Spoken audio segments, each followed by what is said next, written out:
And we are back.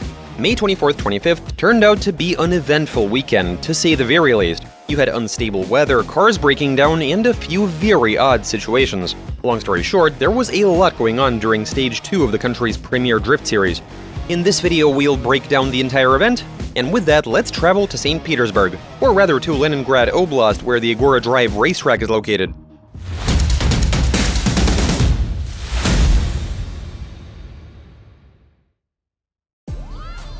We'll start with the fact that for this year there was an all-new layout, which is actually the lengthiest in the entire championship. And as proven in wet weather, it's also a very difficult layout to navigate. The roster was the same as last time, with the likes of 39 drivers representing 10 racing teams. And obviously a new layout means a completely revised judging assignment, and you'll have the opportunity to look through the full unredacted version of it right now. And with that out of the way, let's see how the drivers were able to handle it.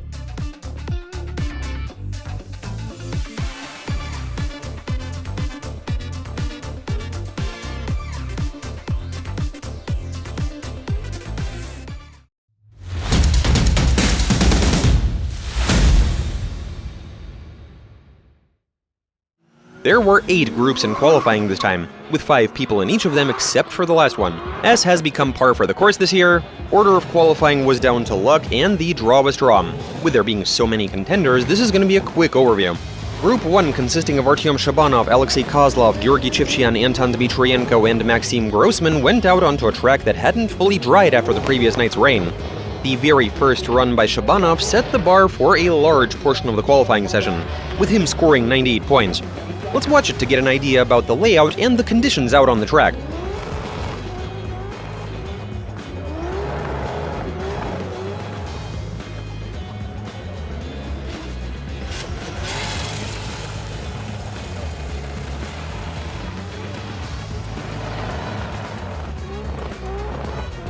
From there, most other drivers in this group were consistent, even though their scores weren't really high.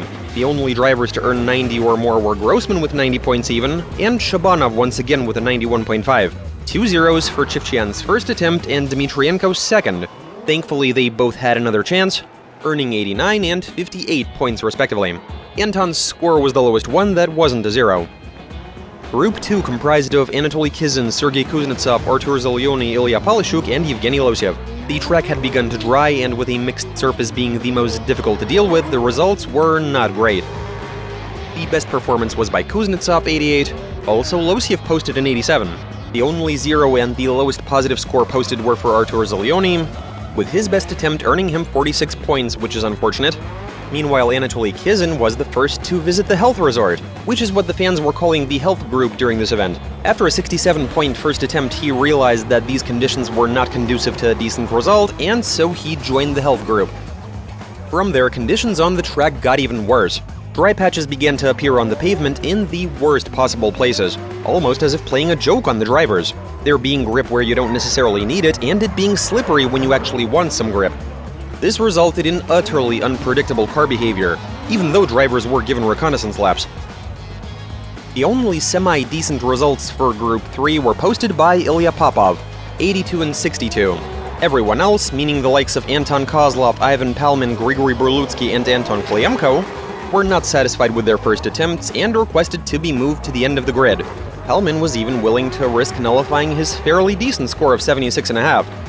Group 4 kicked off with an incident that might turn out to be the wildest of this entire season.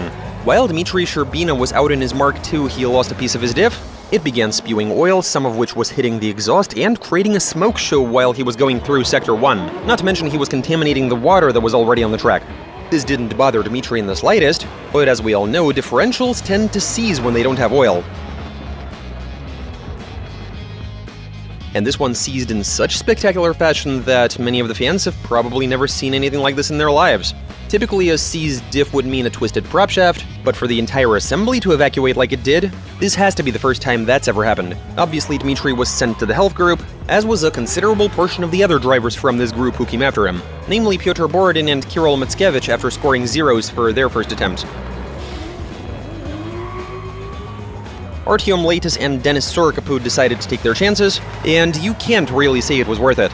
61 and 77.5 for Sorokopud, 50 and 60 for Leitis. What a bummer. Group 5, same old story.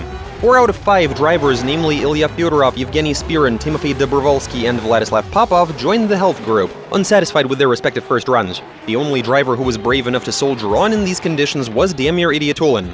And the fact that such a skilled driver like Damir was only able to post 81 and 70.5 tells you everything you need to know about the conditions on that day. By the time group number 6 was up, the track had more or less dried out, but there was still one treacherous puddle right around the extremely valuable touch-and-go 6 and 7 zone. And that's exactly where Vladislav Yerofeyev was thwarted, with him getting added to the list of drivers in the health group. He was then joined by Sergei Sak and Danila Vorobyov, though in Vorobyov's case it was due to technical malfunctions that were plaguing his car all throughout the weekend. This had to be the most packed a health group has been in recent history, with 15 out of 39 drivers winding up there.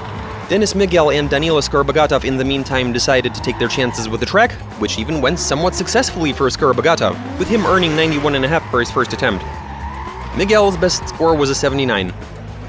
Group 7 was kicked off by Arkady Tsaragradzev, who made it apparent that the track had dried and even the ill-fated touch-and-go 7 was doable without any violations. 88.5 and 94. This was then immediately confirmed by Andrei Ostapov, Leonid Schneider, Grigory Gusiev, and Roman Tividar. Moreover, Tividar became the new best in qualifying, with him posting a very solid result of 98.5 points for his second run. And while you're watching that run, just remember what sort of conditions the previous leader Shabanov was driving in.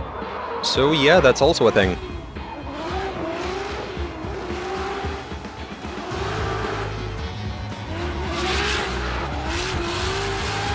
Schneider was only slightly behind Tividar at 97.5. Gusiev was still getting used to his new car, and his results were the worst in this group, 71 and 78 points. But amazingly enough, no zeros. And we get to the final 8th group, comprised of Alexei Vakhtin, Dmitry Yermokin, Nikita Shikov, and Alexander Abramov, and they were totally eclipsed by the previous group. Granted, there weren't any zeros, but the best score here was 91 points for Yermokin's second attempt.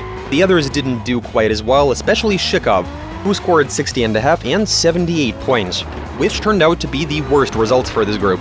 And now the health group, Kizin, Anton Kozlov, Palmin, Borlutsky, Klyamko, who would have thought Sherbina, props to his mechanics, Matskevich, Borodin, Fyodorov, Spirin, Dobrovolsky, Vlad Popov, Yerofeyev, Sak, and Vorobyov. And these guys actually made the right call, with each and every driver improving on their results, even if they were positive. Klyamko and Dobrovolsky did the best, with an identical score of 93.5 points. The worst result was for Yevgeny Spirin, who scored a 78, but not a single zero.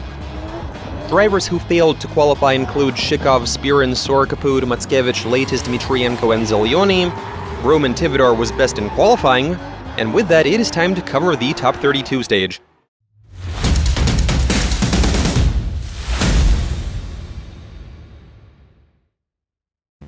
The first drivers to go out were numbers 1 and 32 in qualifying, namely Roman Tividar and Grigory Gusiev. Tividar in the lead was off to a decent start, while Gusiev was a bit too abrupt with his first transition. His car assumed too dramatic of an angle and lost some pace.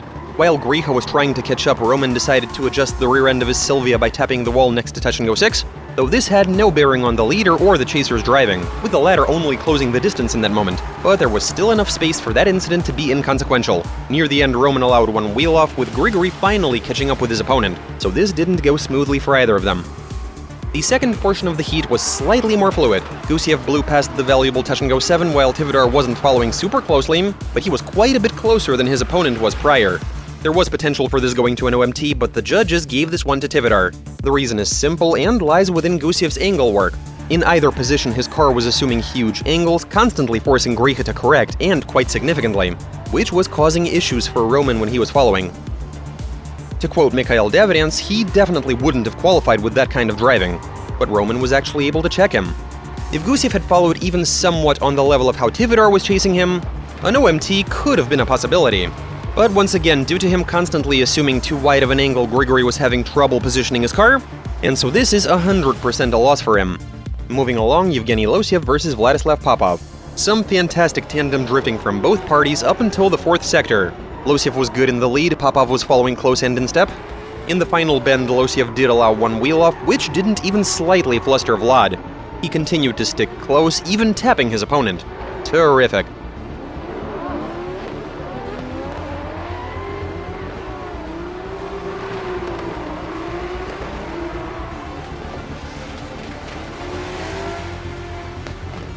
Now they swapped positions. Losiev did just as great a job following as Popov before, while Vlad let a wheel go out of bounds in the no-go around touch-and-go 4, just like Yevgeny did previously at 9/3.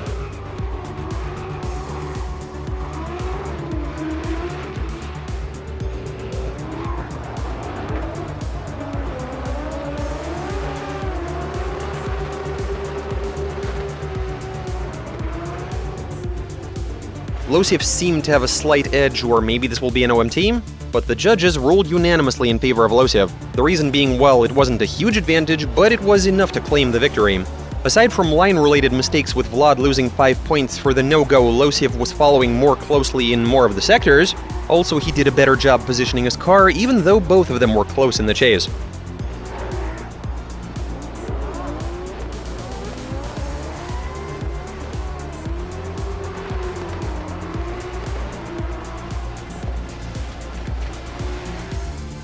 Most of the top 32 duels that followed had unambiguous outcomes. Ilya Polishchuk, while battling with Dmitry Yermokin, was having issues with his power steering, and despite his enormous skills and experience, his fight was mostly with his car instead of his opponent.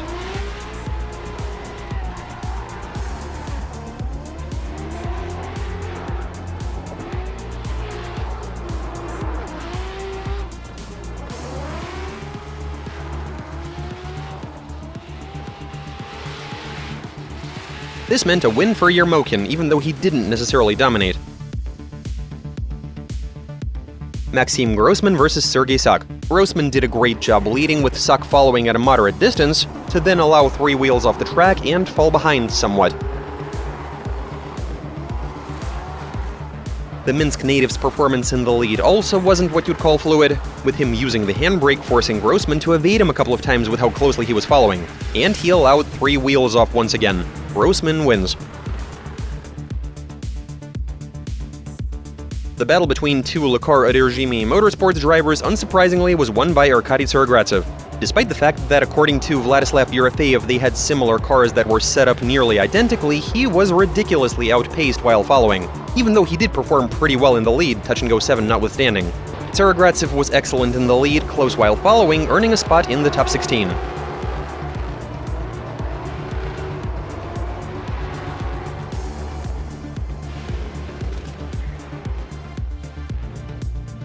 A similar, though quite a bit more readable situation occurred when Sergei Kuznetsov did battle with Ilya Fyodorov. Kuznetsov was competent in the lead, even though it did seem as if he went out of bounds around touch-and-go 5. While Fyodorov was making all of the right moves, even so, the closer they were to the finish line, the more distance there was between the two cars. In the lead, Ilya was noticeably less precise, Sergei was following much more closely, and so no surprise that Sergei Kuznetsov progresses to the top 16 stage.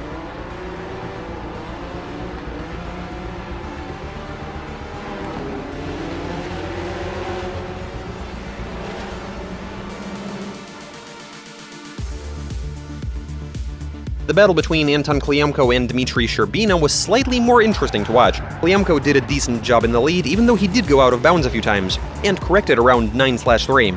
Sherbina was desperately trying to keep up, which he was doing a fairly decent job with, even though his driving in the chase position wasn't necessarily elegant or in step. He actually made some gross corrections.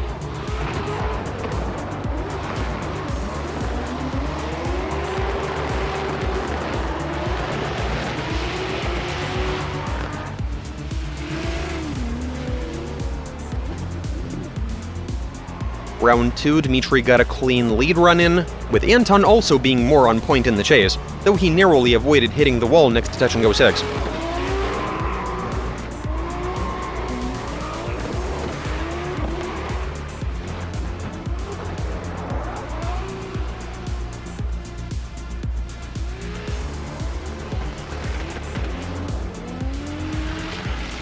At first glance, some might have thought that Kliemko had the upper hand, but the only judge to think so was Vladimir Safanov. The other two ruled for an OMT. And for one simple reason, Anton in the lead was suffering from similar issues to Grigory Gusiev, with him constantly correcting in the transitions, twice around the 9s, which cost him a bunch of angle and style points.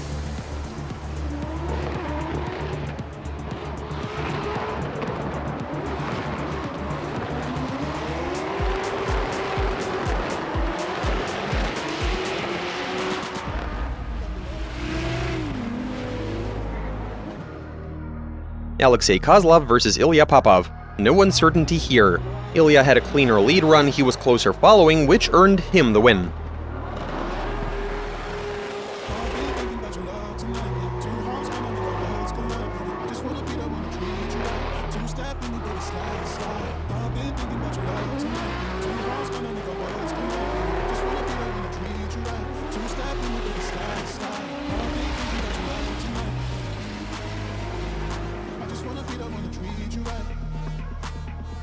The outcome of Artyom Shabanov and Danila Vorbyov's battle was decided by Dan's almost complete lack of practice. Artyom, as per usual, got a great lead run in, with Danila sticking close at first, but he got too aggressive around touch and go 7, narrowly avoiding contact with his opponent, and fell behind. Both drivers made it to the line, but that's not what you'd call tandem drifting.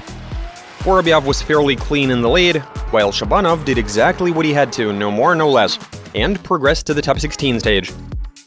Pyotr Borodin, Grigory Burlutsky, and some mayhem. It's worth mentioning that due to his car breaking down, Grigory had to use his backup E46. Both of them made plenty of mistakes in the lead, but Borodin was way closer and more focused while following, which earned him a spot in the next competition stage.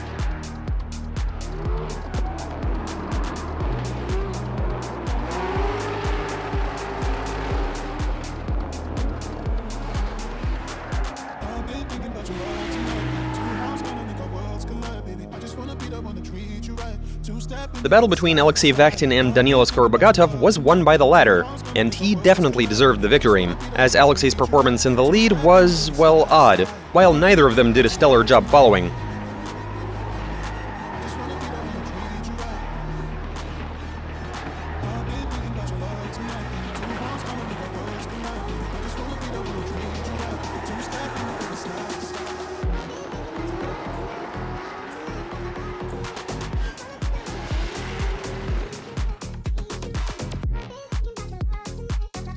Next up, for the first time in 9 seasons, Andrei Ostapov met in battle with Damir Idiatulin. Who knew that these two RDS veterans have never faced each other all of these years? And the first win of this would-be rivalry goes to Damir, who kicked things off with a great chase run, and topped that off with an almost 100-point lead run. Andrei also did pretty well, but he wasn't quite as good leading, going out of bounds around touching 06, or following for that matter, staying at a greater distance and not quite being in step with his opponent.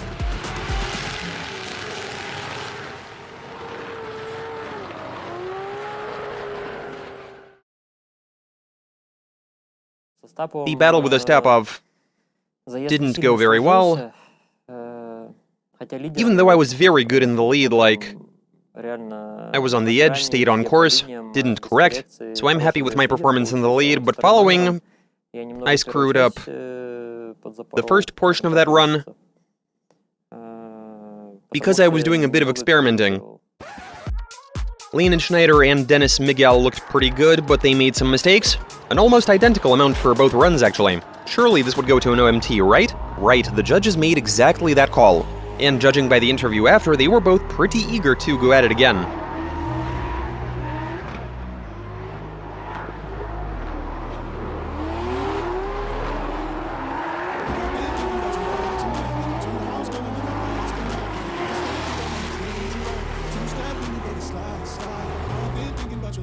Which the judges allowed them to do, though Mikhail Davrians did disagree, him being in favor of Miguel. The heat between Anton Kozlov and Alexander Abramov was even more of a mess than the previous one. Both drivers hit the no-go, both of them were going out of bounds, though Anton was the bigger offender in that regard, also missing touch-and-go 3/2. But while following Anton was closer, Abramov was struggling to chase, he was more erratic and not as close.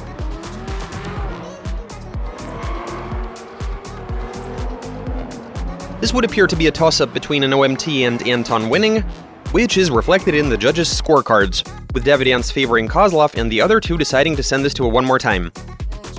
Timofey Dobrovolsky versus Ivan Pelman. Dobrovolsky did a decent job in the lead, with Pelman sticking fairly close, but in all other aspects he was clearly struggling for the first 3 sectors, with matters only stabilizing in the final curve. After they traded positions, Timofey's advantage became even more apparent. Not only was he close, he was also staying in step from start to finish. Not to mention, Ivan allowed one wheel to go off near touch-and-go 6.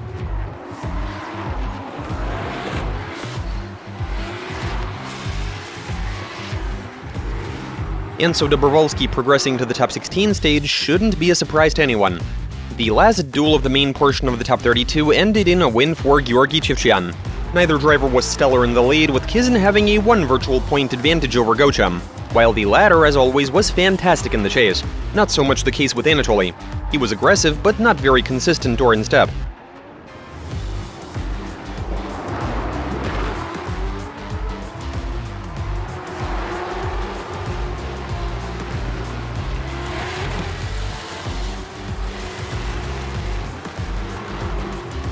It's a foregone conclusion, and now let's cover the OMTs. During the one between Anton Kliemko and Dmitry Sherbina, there was yet another incident, which won't be the last one at this event. Round 1, Anton's BMW bucked and straightened out. Anton, either because he was upset or he realized that it was over for him, decided to drive straight to the pits, resulting in him getting disqualified, with Dmitry Sherbina progressing to the top 16 stage. Schneider and Miguel's second battle, despite their promises, did not go as smoothly as everyone, including themselves, would have hoped. Both made their fair share of mistakes, but Dennis did quite a bit better chasing than Schneider.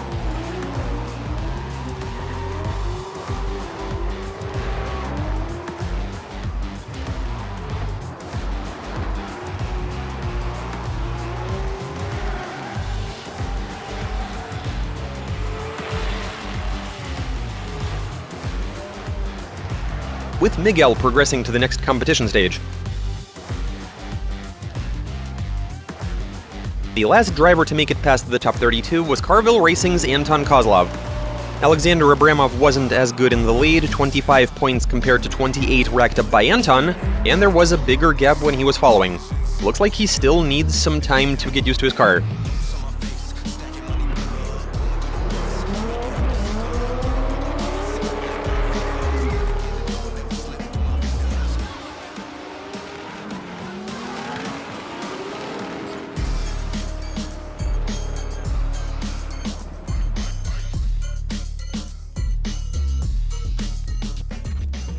First off, I missed a clip during round 1, and I was really pushing it to hit the other zones using my left foot.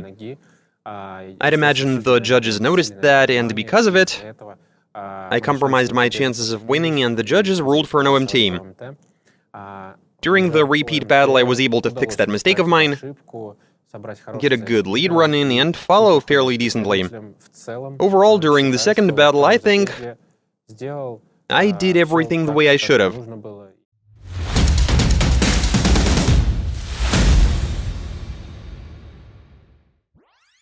The second competition day was just as full of surprises and incidents as the previous one. For starters, a battle with a logical outcome, which was actually a joy to watch despite the rain. Roman Tividar evened out the score in his rivalry against Yevgeny Losyev, with his fantastic performance in the lead and super close chase. In fact, he was so close that he tapped his opponent multiple times, with one of those taps being pretty severe. Props to Yevgeny for not spinning out. Perhaps this was him returning the favor to Roman after their last duel. He was in step in the chase, but he just wasn't sticking close enough, which he himself even admitted afterwards.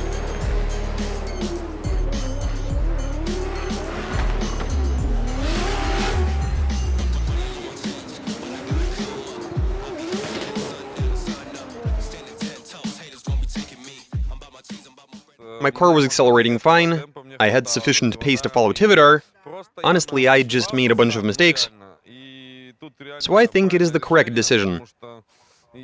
Because after we crossed the line, I felt that something was off. My driving was off. The best? Well, obviously the battle with Yevgeny Losyev was important to me. We get pitted against each other often, and I know that in the wet, he's a master. But yeah, this was a very important battle to me. Good thing it went the way it did. I mean, there was that tap which had me concerned, worried that it might lead to someone spinning out. But everything went well, and I think we pulled off some close drifting in these sorts of conditions, so... It was also fairly obvious who won the battle between Maxim Grossman and Dmitry Yermokin. Grossman did a better job with both leading and following.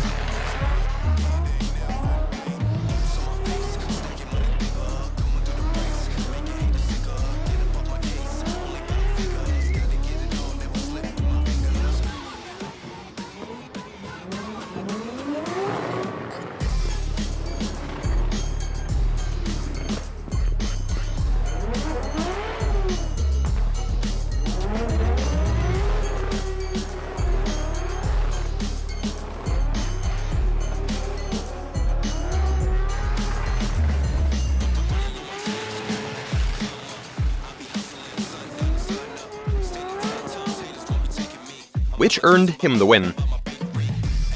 Now, the next battle was a bit of a confusing one, both in terms of the battle itself and also when it comes to the decision made by the judges. For starters, we'll play both runs for you with no commentary.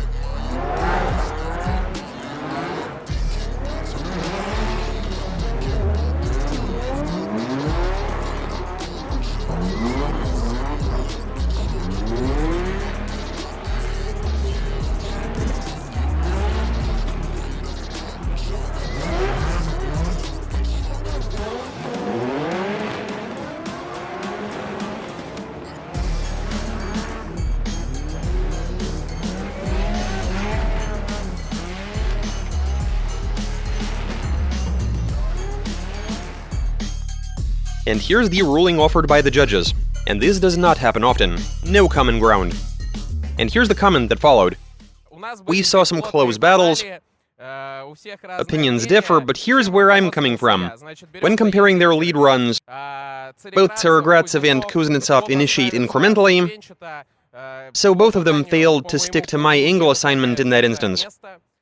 While following, both of them checked their opponent's mistake, and on their way to the bend, transitioning while following, they were both more or less on the same level. Perhaps Sergei Kuznetsov did a slightly better job, but Tsarogratsev also stayed in step. When it comes to linearity of their angle work in the bend with the threes, Tsarogratsev did better while Kuznetsov was correcting. From there, Kuznetsov's positioning while following, he was moving towards the inside and with a very modest angle. He was following Tsarogratsev like that and he still wasn't able to keep up. So Kuznetsov was going past the threes at a modest angle and correcting to make it medium. But according to my assignment, when moving from 3/3 to 4, there had to be a constant increase in angle, so that he'd hit 4 at a modest angle, but relative to the turn. And not because he chose a modest angle for 3/3, which he then carried to 4. And so he began to increase that distance by driving at a modest angle. Right, and so now you're looking at touch and go 5. Here the assignment says medium angle. Kuznetsov leading was at a small angle, and the distance continues to increase. His transition into 6 while leading was very average, with correction. Yes, Tsarogratsev while in the lead used his handbrake, but overall he did a better job with it. From there, in this spot, Tsarogratsev while in the lead corrected and let off the gas because his car slipped in that area, as we know. Happens often in that spot. From there, Kuznetsov in the lead, he transitions, that would be touch and go 8. He transitioned into a small angle at the 8, and failed to increase his angle. Now in that area the assignment allows for an extended transition, but from there angle should be increased to medium, which Kuznetsov failed to do. Also the distance increases with him pulling away from the chasing car. The transition at the 9 is exactly the same. Transition into a small angle is allowed, but by 9/1 it has to grow to medium, and then decrease to small by the line. This unfortunately did not happen, instead he was running away at a small angle. Kuznetsov following was pretty erratic. In this area near the 8s and 9s, yes, he was closer. He checked his opponent, that's true. Meanwhile, Tsarogratsev did everything the assignment said to, angle-wise. Granted, in this spot, Tsarogratsev allowed a wheel off while he was in the lead. That's -5 points. But Kuznetsov, while initiating, missed touch and go 1. There is a difference in points, however. In a bunch of sectors, Kuznetsov failed to stick to the angle assignment. Also, when it came to style, his driving was not fluid by any means, which is why I called this a win for Arkady Tsarogratsev. We didn't get to hear what the opposition represented by Stas Dolgich had to say during the broadcast, so we're gonna recap it right here and now. In his opinion, sticking to the fluidity aspect of the assignment in these sorts of conditions is very difficult. Kuznetsov, while following, decided his best bet would be sticking close at the expense of angle, which was last on the priorities list anyway.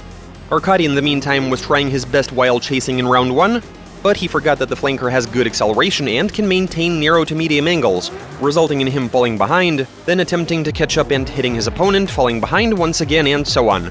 On top of that, Tsarogratsev allowing a wheel to go off around touch and go 7 when he was leading cost him 5 points, while Kuznetsov missing touch and go 1 meant only 1 point detracted. And that's why this was a win for Kuznetsov in his opinion. The really funny thing is that this was a true OMT situation if there ever was one, as the assistant judge Andrei Pauli was in favor of Tsarogratsev, while the editor of the original Russian video thought Kuznetsov had the upper hand. That's how close this battle was. But yeah, this is gonna go to a one more time. The next duel also didn't go too smoothly. Ilya Popov did a fairly decent job leading, only once allowing a wheel slightly out of bounds around touch-and-go 7. Dmitry, in the meantime, was following closely, even though he was erratic and correcting. Sherbina hit all of the clips while in the lead, while Ilya went too wide while initiating, later catching up to his opponent and sticking pretty close, to the point where his bumper was knocked off during a transition, though he did then fall behind once again.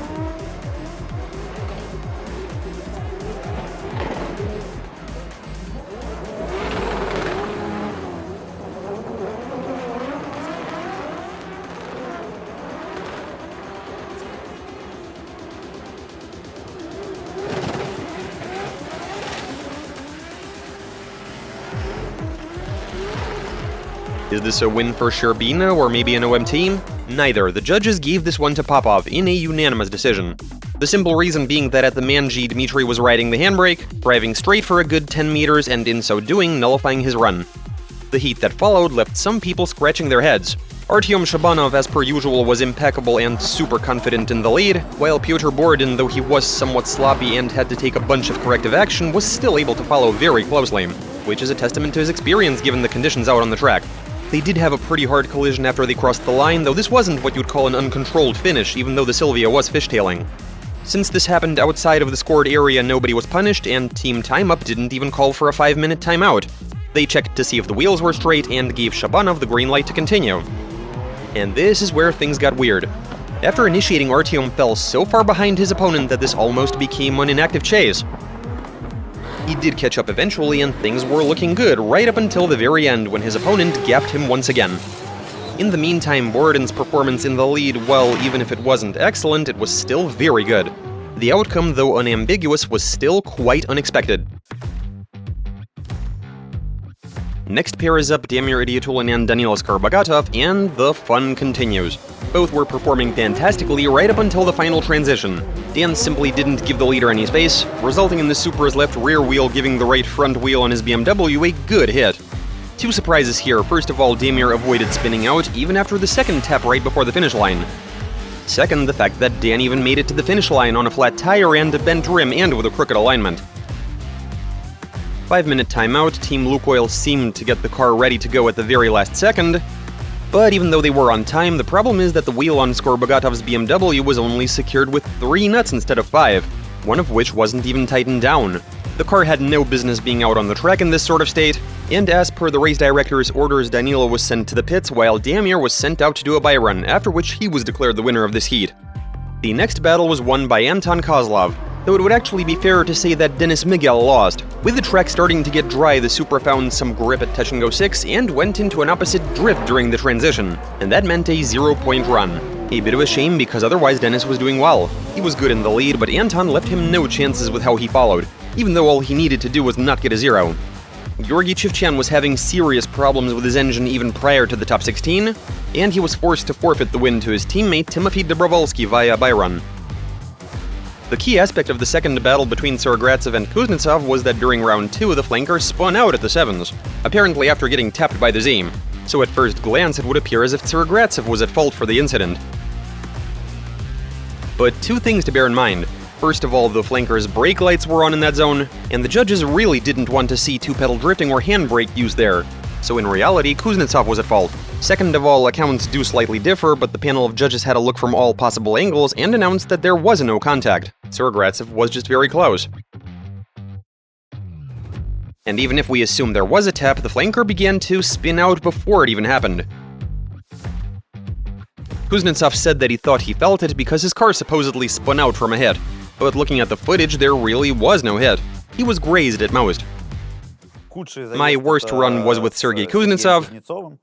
Especially the OMT, I got lucky that he spun out, because his favorite two-pedal trick backfired on him. He basically tripped over his two pedals, but I just couldn't catch up to him. I happened to be on some bad tires. It happens. So I had no grip, and the entire way I was driving in, thinking that I lost this round. And then I see that all of a sudden he spins out, and I'm like, I got lucky.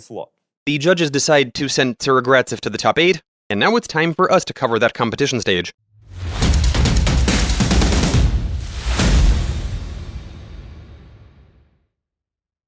Leading up to it, the track had become dry, and this is where the proper battles began.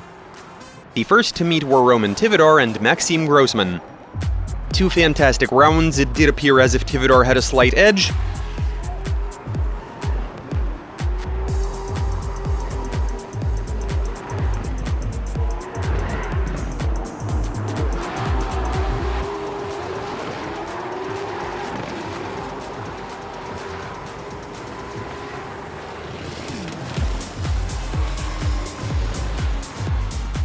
But out of the judges, only Mikhail thought so, Stas and Vladimir ruled for an OMT. The reason being that, well, we should say that the judges were in stark opposition with each other on the matter. After the event, Davidian stood by his decision to favor Tivadar, while Safonov and Dolgich even said that they considered Grossman to have the upper hand. In terms of line, Roman obviously has the advantage, 28 versus 26 points. When it came to chasing, 2 of the judges were impressed by Grossman's transitions, especially around touch-and-go 6. Tivadar was closer and did better from touch-and-go 3/3 to touch-and-go 5, and from touch-and-go 7 to the final 8. Everywhere else, Grossman did better. So not only did he make up for those 2 line points, he also provided himself with a slight edge. But Mikhail's position was that Tivadar's transition around touch-and-go 8 was of equal value to Grossman's at touch-and-go 6. Also, Grossman corrected at the 3s and in the final bend while trying to run away. Which is to say that the gap here is Grossman's fault, not Tivadar's. There was plenty of deliberation among the judges during this event, which is reflected in the rulings. But that's exactly why there are 3 of them. As for the result, it is what it is.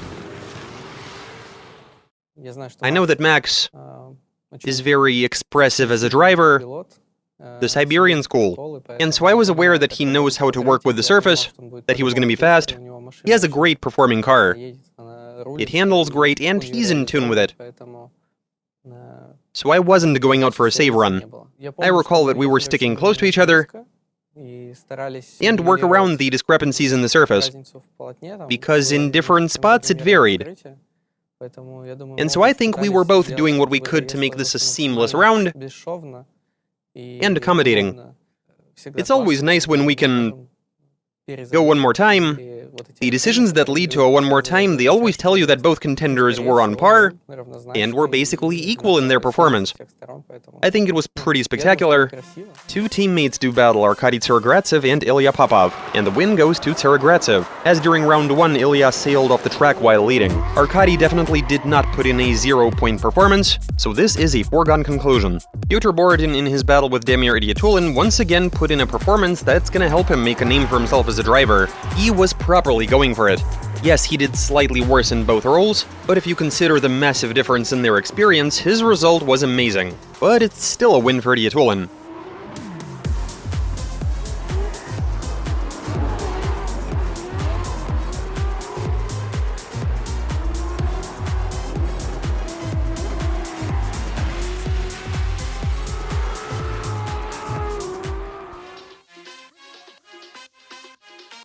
The duel between Timofey Dobrovolsky and Anton Kozlov left some people with a nagging feeling that an OMT would have been cool, but you can't argue with the rules and numbers. Though Vladimir Safonov was for an OMT, Mikhail Davidians and Stas Dolgich had Anton winning on their scorecards, which is fair enough. Timothy's transition at touch-and-go 6 was a bit lacking, he missed touch-and-go 7, and he wasn't as close transitioning at number 9.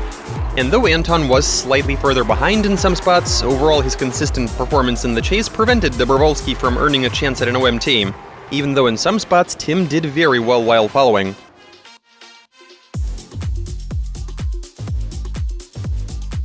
Who would earn the last spot in the semifinals? That question was resolved after Roman Tivadar and Maxim Grossman went at it one more time.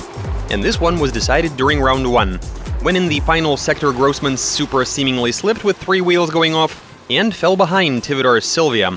After that, Maxim did get a terrific lead run in, but Roman, even though he wasn't super aggressive, but he was active enough to the point where he was able to progress to the next stage of the competition.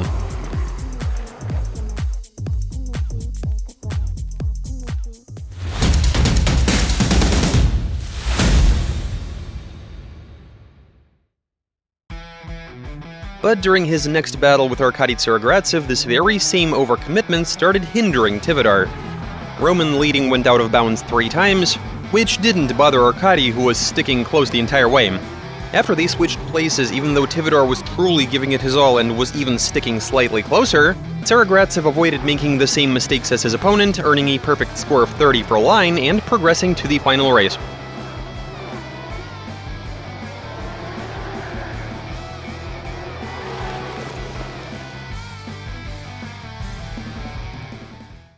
The worst run that I had, I have to say, against Tsaragratsev, when I was the one who was in the lead, because there were no indications that I was going to spin out.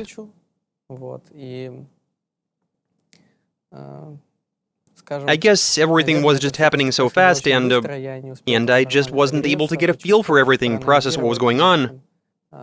It was my mistake, it was totally my fault, which I do want to avoid, and so it's given me something to think about going forward. My best battle was with Roman Tivadar. He got an excellent lead run in, allowing me to have a quality run not getting in my way, which made for some awesome tandem drifting in true Sochi fashion. The second pairing between Anton Kozlov and Damir Idiatulin saw a slightly different scenario. Not only was Damir at a 2-point disadvantage for allowing a wheel off, unlike Anton who didn't make any mistakes, he was also out of step around touch-and-go 6 while following, which spells an obvious win for Kozlov.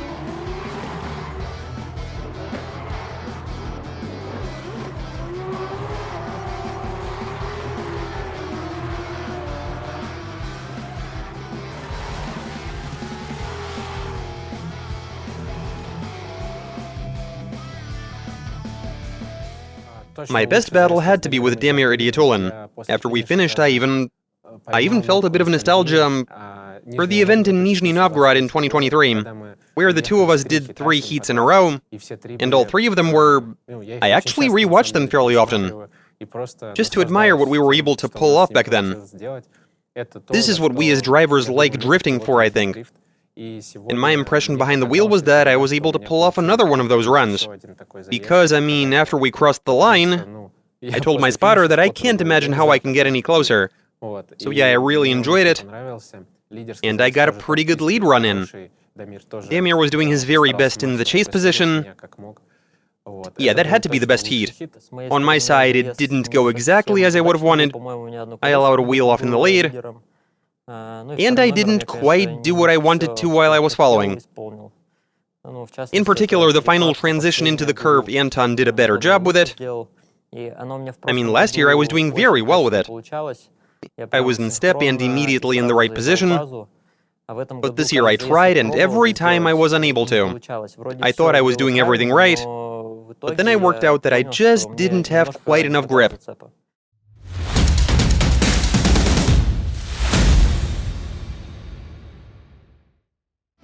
This battle was somewhat similar to the previous stage, but not exactly. On top of going out of bounds 3 times while in the lead, Tivadar also apparently missed a gear, with his speed deviating from the norm by a good 30 kilometers an hour. Damir was able to counter, even though he did fall behind earlier. Round 2, Roman was doing his very best, to the point where he tapped his opponent, but Idiatulin kept right on driving, going off course just once, and in so doing earning the bronze medal.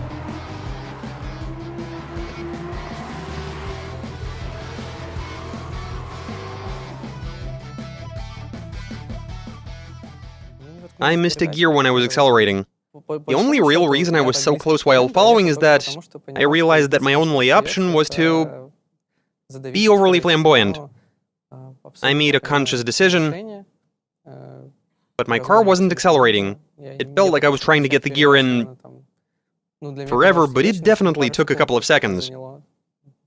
Ultimately, I wasn't able to give Damir enough room to operate behind me, but I did my best to offset it. So I didn't accelerate, but from there I did everything that I could to make it as if that never happened.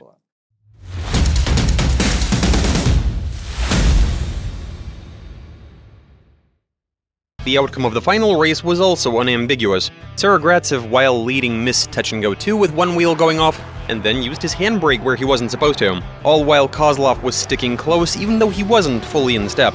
They trade positions, Anton's performance in the lead was fantastic, and though Arkady was doing his best, he did make a few mistakes in the second half of the track. It's obvious who won this one.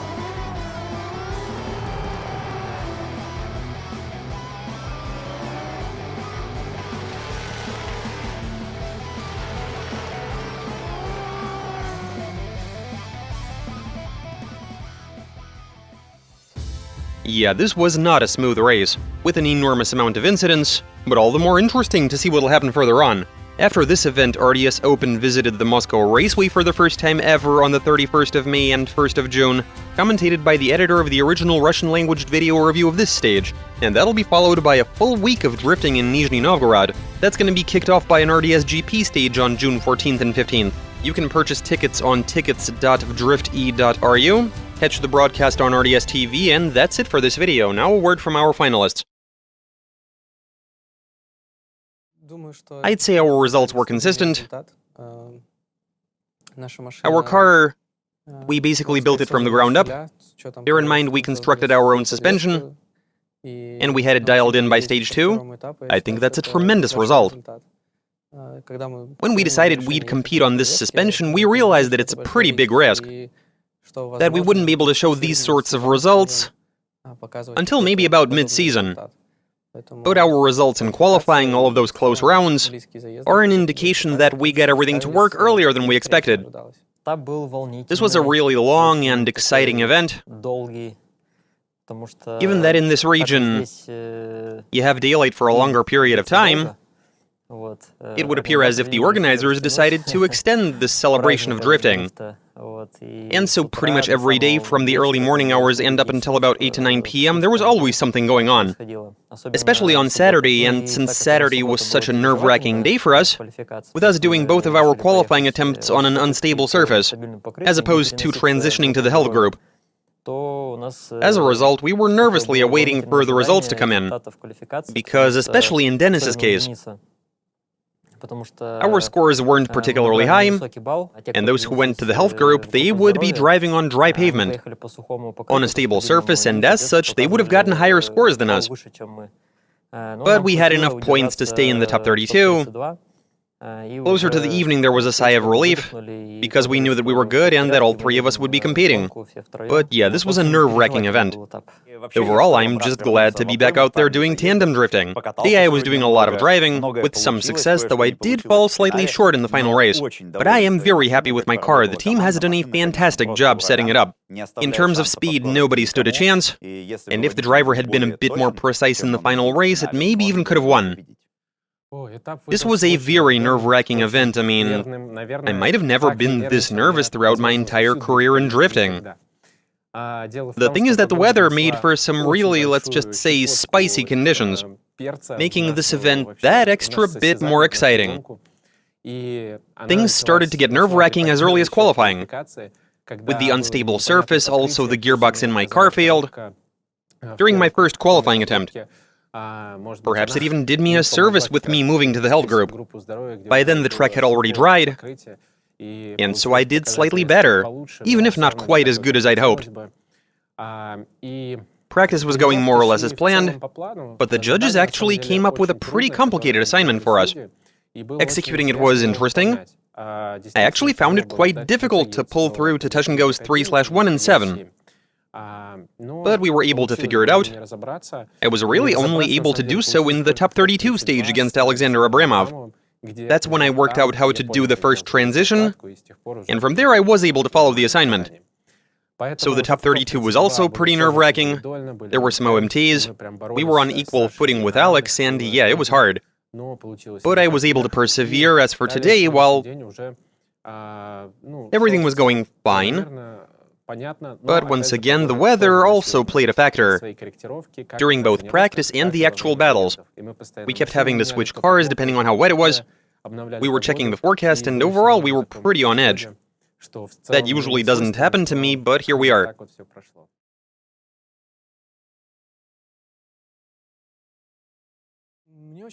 I liked it. I should say that this track has grown into one of my favorites of the entire championship, along with the Red Ring and the racetrack in Nizhny Novgorod. The actual layout is very dynamic and technical, just what this championship needs. It left a positive impression. It's a very comprehensive layout that has it all. Acceleration, initiation, they added 2 bends, where you can stay on throttle. Yeah, I'd say they did well with the layout. Nowadays, there are less RDS GP events than there are layouts, so I'd imagine it's sort of a headache for the organizers which one to choose. I guess we'll see what happens next year then. This layout is 10 times better than the previous inverted one, because it has a proper acceleration zone, proper area for initiation, and 2 awesome curves that allow for proper chasing. Instead of that tight whatever the hell that was where you can barely initiate, with that half sweep or half turn, this layout was perfect for tandem drifting. This was definitely a much more interesting layout, which also allows carrying a lot more speed compared to last year's layout. Initiation here is pretty unorthodox. You got a difficult first transition, but from there it's about the same as last year. But now when we get to that stretch we are carrying more speed, and the amplitude of our motions is slightly different.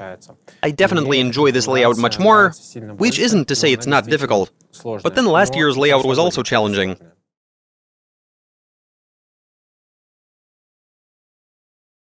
The surface was more or less dry. There were only 3 patches where it was slightly wet. And during the warm-up, we were going to go out to qualify no matter what, but during the warm-up I realized that I've got this.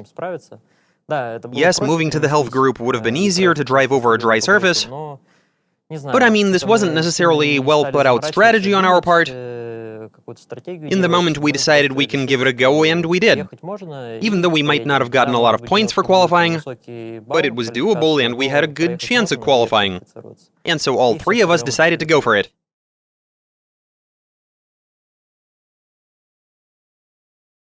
The rookies, well, it doesn't even feel as if they're rookies. It's as if they've been competing with us all along. They're competitive, I mean, obviously they faced their own challenges, like Mickiewicz, who wasn't able to qualify, even though in the last event he beat Damir Idiatulin. But these sorts of things happen, and yeah, now we have a lot of contenders. There is the off chance I won't be in the running, but that's not something I'd want to experience again. One time is enough. But yeah, the rookies are very good. There is a reason why they're now competing in GP.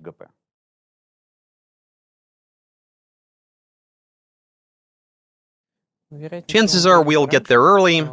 There are still a few tweaks we want to make to the car that'll drastically change its behavior. We still have to work through a bunch of scenarios and make it so that the car not only doesn't get in the driver's way, but actually helps him out. As we stand, we have made some progress. In my opinion, the car's dynamics are pretty good. I've chosen this car specifically instead of competing on a suspension from Parts Shop Max or Weisfab. It has gotten better, but I noticed that some of the cars appeared to be more manageable. And so now our intention would be to do some fine-tuning. And so at the start of the next event, we'll be preparing to get the car set up properly. So we actually made the right call by replacing the tires on the front axle. We were able to increase the front end grip, and by a lot, meaning that we can now increase the traction in the rear. The reason we didn't do it this time was because of the unstable surface, which was wet in some spots, dry in others. I had some practice in the wet, I think it was on Friday, and things seemed to be going pretty well. I was feeling confident following others, sticking close, not overstressed. I had enough of a margin, but on a dry surface things were slightly lacking. Because of the unstable surface that was constantly changing, we didn't want to experiment and go too far. The objective was to work on my driving and to be consistent. But for the next event, we're probably going to slightly up the grip, because now there's plenty of extra grip up front for a good balance, and so we can up it in the rear if conditions in Nizhny Novgorod are going to be stable. The weather, I mean, so we'll do that and try to improve on our results. Starting as early as during the previous event, we've been in tight cooperation with the team, in an effort to improve the cars. I've also been helping the drivers better understand their cars, because at the end of the day, 3 of the 4 cars are very similar to each other, in terms of the suspension, obviously the engines, and in other technical aspects. So the guys reached out to me for some pointers, for some guidance on how to improve, and right now I'm doing everything I can to help my teammates out. Before the next event, we'd like to do a few tweaks to Ivan Pelman's Supra, go out for a separate practice session with the guys, and work on rectifying the mistakes made during the previous event. Artyom Leitis was experiencing some setbacks.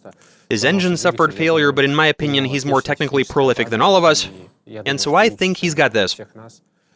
He'll figure everything out and make it to the event in Nizhny Novgorod fully prepared. We'll head out to Nizhny Novgorod a bit early. Finally, we'll be able to do some testing because the cars are ready, and we are as well. We want to try working on a couple of tricks, slightly modify the rear suspension of my car to perhaps make it even faster, and just put in an effort to win the championship among drivers and teams. Everything seems to be in place for us to pull it off.